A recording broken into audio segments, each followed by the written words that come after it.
बेंगलुरु के CMA grand hall में दलित and minority सेना की जानिब से इफ्तार गेट टुगेदर का एहतमाम किया गया, जिसमें मुख्तलिफ माइनॉरिटी तंजीमों के लीडरान, हिंदू धर्मगुरु और बिला तफरीक मजहब लोगों की बड़ी तादाद ने शिरकत की। इस मौके पर हिंदू धर्मगुरु संगम पीठ संगमानंद स्वामी ने रमज़ान के बाबरकत महीने का जिक्र करते हुए इफ्तार मेल मिलाप से भाईचारे का पैगाम दिया। ಭಾರತ ಒಂದು ಭಾವೈಕ್ಯತೆ ದೇಶ, ಅಂಥ ಭಾವೈಕ್ಯತೆ ದೇಶದಲ್ಲಿ ಇಫ್ತಿಯಾರ್ ಕೂಟ ಅಂತಕ್ಕಂಥದ್ದು ಮಾನವೀಯ ಧರ್ಮವನ್ನು ಮೆರೆಯತಕ್ಕಂಥ ಒಂದು ಸಂದರ್ಭ. ಇದು ಎಲ್ಲರನ್ನು ಪ್ರೀತಿಸುವಂಥ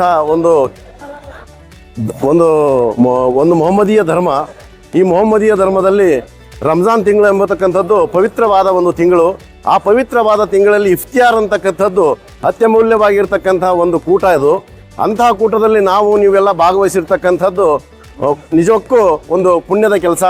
ಇಂಥ ಪುಣ್ಯದ ಕೆಲಸವನ್ನು ನೀವೆಲ್ಲ ಸೇರಿ ಮಾಡಿರ್ತಕ್ಕಂಥದ್ದು ನಮ್ಮ ಭಾರತೀಯ ಸಂಸ್ಕೃತಿಗೆ ಒಂದು ಹೆಮ್ಮೆ ತರತಕ್ಕಂಥ ವಿಷಯ. इसी मौके पर दलित एंड माइनॉरिटी सेना के रियासती सदर एजे खान ने आने वाले लोकसभा इंतखाबात के मद्देनजर वोटिंग की अहमियत को वाज़ेह करते हुए संविधान के मुताल्लिक लोगों में बेदारी लाने की भी बात कही।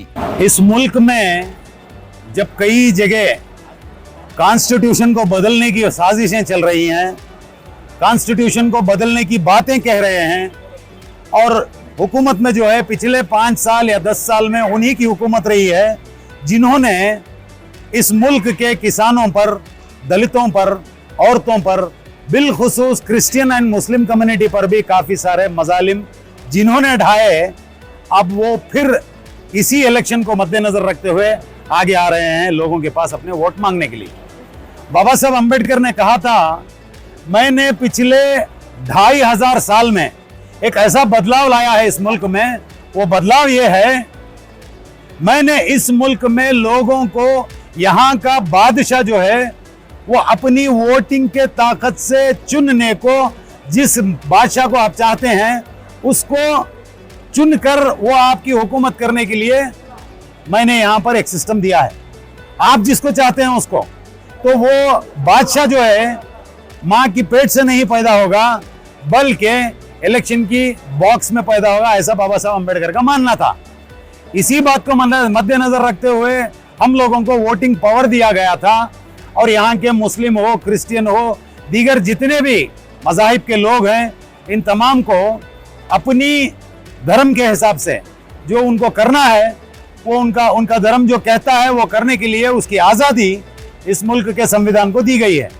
तो उस संविधान को बदलाने की जो साजिश की जा रही है, बातें की जा रही है, ज़रूरी है कि आज लोगों को संविधान के मुताल्लिक़, कॉन्स्टिट्यूशन के मुताल्लिक़ लोगों में अवेयरनेस लाया जाए। तो इस उन्वान पर ठीक उसी तरह से मुसलमानों को जो है कुरान में अल्लाह रब्बुल इज़्ज़त ने फरमाया है, लक़द काना लकुम फ़ी रसूलिल्लाहि उस्वतुन हसना। तो हम लोगों के लिए बड़ा बेहतरीन रोल मॉडल जो है वो जनाब मोहम्मद रसूलुल्लाह सल्लल्लाहु अलैहि वसल्लम की ज़िंदगी है।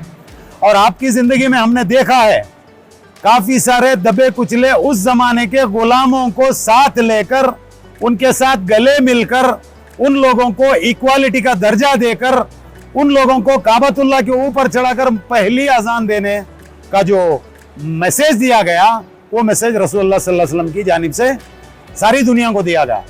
और इसी मैसेज को समझकर हमारे जो आबा व अजदाद में से ख्वाजा मोइनुद्दीन चिश्ती हो या फिर और दीगर अल्लाह वाले काफ़ी सारे हैं, अगर दूसरे मज़हब में देखे जाए तो मदर तेरेसा हैं, या फिर संत कबीर हैं, या फिर बसवण्णा हैं, जो इक्वालिटी के बेस पर काम करने वाले लोग थे। इन लोगों की विचारधारा को रखकर इस मुल्क के कॉन्स्टिट्यूशन को दिया गया था। तो उस कॉन्स्टिट्यूशन की तहफ़्फ़ुज़ में मुसलमान जैसा आज मज़हब का काम करेगा, ठीक उसी तरह से कॉन्स्टिट्यूशन को बचाने का काम भी करेगा।